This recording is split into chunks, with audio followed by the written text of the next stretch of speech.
This is Democracy Now!, democracynow.org, the War and Peace Report. I'm Amy Goodman in New York, joined by Democracy Now!'s Juan Gonzalez in Chicago. Hi, Juan. And welcome to all of our listeners and viewers across the country and around the world. We begin today's show in New Jersey, where Dr. Adam Hamawy beat a crowded field Tuesday to win the Democratic Party's nomination in the race to succeed retiring Congresswoman Bonnie Watson-Coleman. Dr. Hamawy had the endorsement of progressives, including Senator Bernie Sanders and Congressmember Alexandria Ocasio-Cortez. Hamawy is a former U.S. Army surgeon. Democratic Senator Tammy Duckworth, who also endorsed Dr. Hamawy, said he helped save her life after her helicopter was shot down in Iraq, her legs blown off. In 2024 and 2025, Dr. Adam Hamawy volunteered in Gaza, where he treated Palestinians injured there. In 2024, Hamawy spoke to Democracy Now! From Gaza. Most of my patients are children. My average patient's about 12 or 13 years old. They range from the youngest one I've taken care of is about 4, and the age goes up to like mid-60s or 70s. The people, since the invasion of Rafah, we've had a lot of the hospital personnel leave because they are trying to get their families out of Rafah. Many of them have either moved there from other parts of Gaza, or they have lived there and they're trying to flee. That was Dr. Adam Hamawy speaking from Gaza back in 2024. On the campaign trail, Dr. Hamawy called for the U.S. to cut off arms sales to Israel and other countries that commit gross human rights violations. He also called for an end to apartheid in Israel. This is Dr. Hamawy on Tuesday night after winning the Democratic congressional primary in New Jersey. We have proved once and for all that there is no such thing as progressive except for Palestine. I will fight for health care, not bombs. To abolish ICE. And to unrig this economy once and for all. Dr. Adam Hamawy joins us now from Princeton, New Jersey. Congratulations on your victory Tuesday. Can you talk about overall your plank and what this means and what your victory says not only to the country but to the Democratic Party in particular? Thank you very much for having me again. Yes, I am. I'm very happy about Tuesday, and I was running on something very simple: is that we should be spending on healthcare, not bombs. We should be spending on our communities here, in New Jersey, in America, and not funding bombs overseas for, atrocities and genocide. We should not be funding the endless wars that we're seeing. We shouldn't be funding ICE. And this was a message that people wanted to hear, that people were waiting to hear, because we see the problems that we have at home that we are ignoring. You just went through your War and Peace report, and we see that we need the billions of dollars that are being spent on these endless wars to fix our communities and to restore the democracy that seems to be being dismantled right in front of us. And Dr. Hamawy, what prompted you to move from being on the front lines of medical treatment in many wars around the world to run for office? So I've been working in war and disaster zones for the last 30 years. I've volunteered 2 weeks out of a year or sometimes longer, and then I come back feeling that I have given back. And I couldn't do that after coming back from Gaza. I just couldn't go back to life as usual, because what I witnessed there wasn't a war. I witnessed a level of destruction I had never experienced before. What I witnessed was really a genocide. I was taking care of the victims of it, and I couldn't stay silent. And with the restriction on foreign journalists from entering, I had a front seat view, and I felt that I had to go to my lawmakers and say, we are enabling this to happen as a country. We are using American tax dollars for this to happen. And I started advocating and going to DC, and I found that many doors were closed. People didn't even want to hear what was happening They wouldn't even listen whether they agreed or not. And so when this seat became open, when Bonnie Watson Coleman, our current Congresswoman, said she's going to retire, I felt I had to run. I had to continue her legacy of fighting for the people, fighting for justice, and having the moral courage to stand up and make sure that we continued this fight. And you know, as a surgeon, you know, I don't like just putting Band-Aids on issues. I go to the source, and currently many of the problems that we have here at home with healthcare, with education, with our infrastructure, with housing, starts in Washington. And these endless wars start in Washington. So this is where I'm going. And yet you're running as the Democratic Party nominee, and the Democratic Party, especially when it comes to Gaza, to Palestinians and Israel, has really pretty much gone along with the imperial project of the United States and Israel. So I'm wondering your concerns about the Democratic Party. Well, the party leadership has become disassociated with what the people want. We've seen over the last several years, as people become aware of what's happening in the Middle East, of what's happening in Israel, and our role in enabling this for decades, and the Israeli lobby's influence on our government with AIPAC. People are becoming more aware, and if the Democratic Party doesn't start paying attention to what's happening on the ground, they're going to continue to lose elections. And I think that was one of the reasons for my success, is because, you know, the people in the district are sick and tired of this, and it's not just here, but it's around the country. We want a country where we use our resources, our tax dollars, these billions of dollars that we are spending on the Department of War, $1 trillion a year. We need to be spending some of that right here at home to restore our nation, to, you know, fund universal health care like Medicare for all, to fund tuition-free public college, to rebuild our roads and bridges, to, you know, address the housing crisis. We're always told that we can't afford all these things, but we always could afford more bombs and more money for war. And what do you make of the autopsy report that the head of the Democratic National Committee tried to suppress, but then after outcry was forced to release it?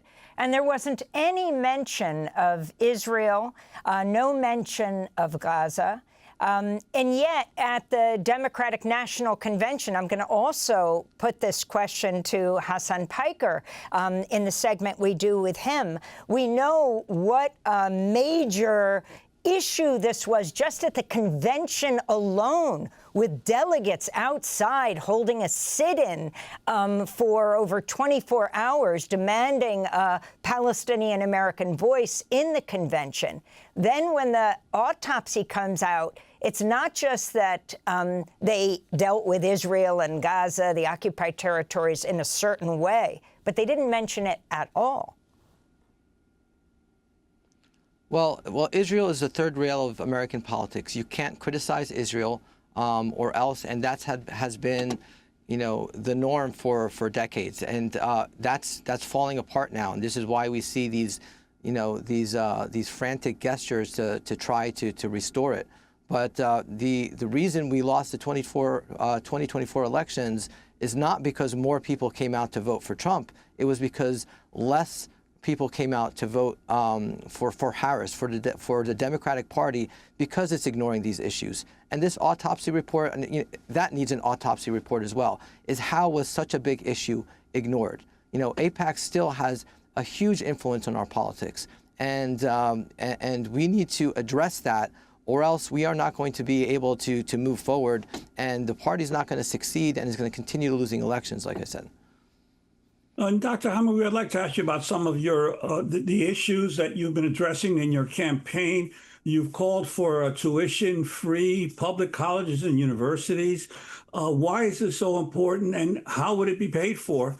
And also your view on a big issue that's arising in many communities around the United States, the proliferation of AI data centers.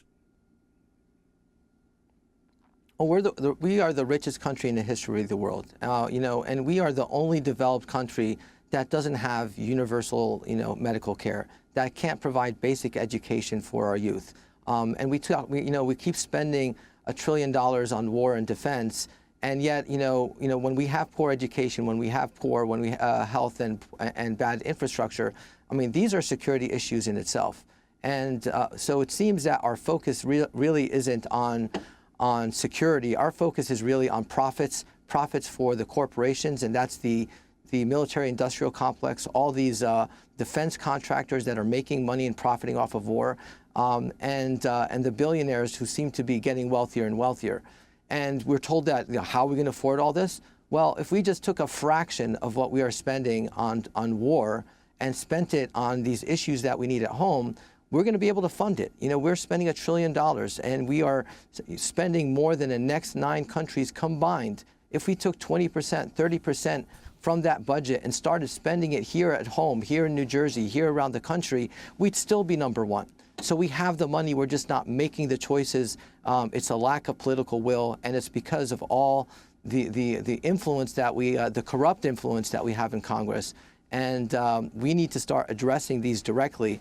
And this is what I've done. I mean, I've said I'm not going to take any corporate PAC money, not going to take any money from AIPAC, as if they would offer me anything. And we need more lawmakers that make that commitment and answer to the people, answer to constituents, and start taking care of their needs rather than these corporate interests. Let me ask you, Dr. Hamawy, about your response to the right-wing attacks on your campaign as you move into the general election for Congress. You were called as a defense witness in the case, the trial of cleric Omar Abdul Rahman, who was sentenced to a life sentence in prison for seditious conspiracy for a plot to blow up New York landmarks. Can you explain what happened in that trial? My patriotism is clear. I have had decades of service for this country in and out of uniform.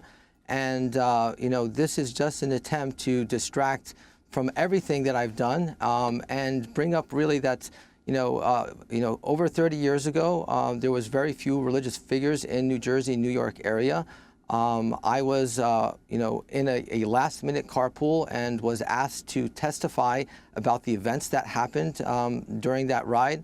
And I was called as a witness, and I testified under oath. I was in the military at the time, before that and afterwards. I swore an oath to defend the Constitution of the United States, and I believe in the system of laws and justice. So I went and testified about the events. I was never accused or implicated or even thought of to be involved in any crime at all. The reason I was such a good witness is because I was completely not involved and was never a problem at the time. I was a medical student. I went and testified in 15 or 20 minutes in a trial that took weeks on end, and went back to class the next day.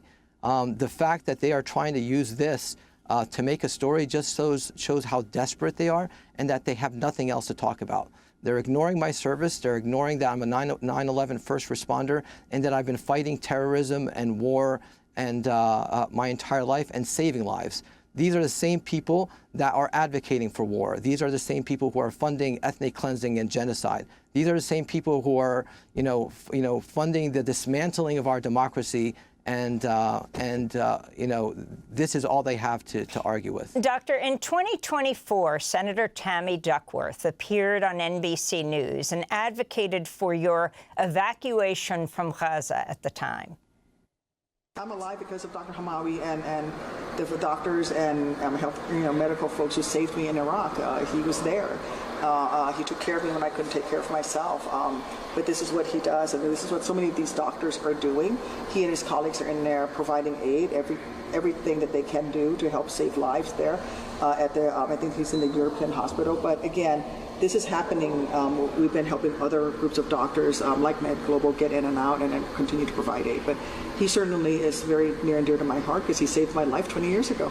So that was Senator Tammy Duckworth, who had both her legs blown off in Iraq, where she served. Dr. Hamawy, could you describe what happened that day? What were you doing, and how did you help to save her? I was a U.S. Army combat surgeon in Baghdad, and that November of 2004, a Black Hawk was shot down by an RPG. The whole crew was brought in. It was a mass casualty event, and I was one of the surgeons in the trauma bay when she came in. She was the pilot. She was the most seriously injured person in the crew. And awake, and yet still all she was asking for was about her crew, how was her crew doing. Showing the type of leadership that she had and still has in Congress. I spent several hours operating, trying to stabilize her, and also, try to save as much as I can from, she also had other injuries besides her legs. And a few hours after surgery, she was evacuated, and I lost touch with her for many years until I saw that she was running for Congress. And many years later, a couple of years ago in 2024, when my team was trapped while on a humanitarian mission in Gaza, she was able to pressure Israel and use the State Department and our government to be able to evacuate my team safely. So she was able to return the favor, and she was one of the first people I talked to when I decided that I wanted to run for Congress, and she encouraged and said, we need more people like you. And Dr. Hamawy, I want to ask you about another doctor whose situation you're familiar with, Dr. Hussam Abu Safia, the director of Kamal Adwan Hospital in northern Gaza. The Israelis have been holding him in detention. They just extended his detention. He's in Negev prison under harsh conditions and without being denied his medication. You're concerned about his fate and that of other disappeared doctors from Gaza. Again, this is, an example of the Israeli crimes. I mean, they've targeted him. They've targeted other healthcare workers. They've shot surgeons in the operating room because they wouldn't leave their patients. And yet we continue to allow this to happen. We continue to defend Israel despite these war crimes that are occurring. And so, I demand, we all should be demanding, is access to these prisoners. We should have the Red Cross, we should have a third party be able to go in there, inspect their conditions, make sure that, international human rights laws and the laws of war are being respected and enforced. And yet Israel has continued to deny this. They continue to make claims about, the quote, war they're conducting. And yet a genocide continues, and everyone is just asking to allow third-party monitors to go on the ground and see what's going on there. And they refuse to do that. Why is that happening? Why are they refusing? Why are we allowing this to happen? And so we should be demanding that he be released. We should be demanding that all the prisoners that are being held under these conditions should be let go, and we should restore order there. Yet what's happening is the genocide is continuing till today. It has broken every single ceasefire it has made throughout its history and has extended this genocide to the region. We see what's happening in Lebanon, what's happening in Iran. It's the Gazification of the entire region, and what they have used in Gaza over the last 3 years, they're now doing it in villages in Lebanon and beyond. Dr. Adam Hamawy, we want to thank you very much for being with us. He has just won the Democratic Party's primary representing New Jersey's 12th Congressional District, former U.S. Army surgeon who volunteered in Gaza and helped save the life of now the current U.S. Senator Tammy Duckworth. Thanks for watching Democracy Now! On YouTube. Subscribe to the channel and turn on notifications to make sure you never miss a video. And for more of our audience-supported journalism, go to democracynow.org, where you can download our news app, sign up for our newsletter, subscribe to the daily podcast, and so much more.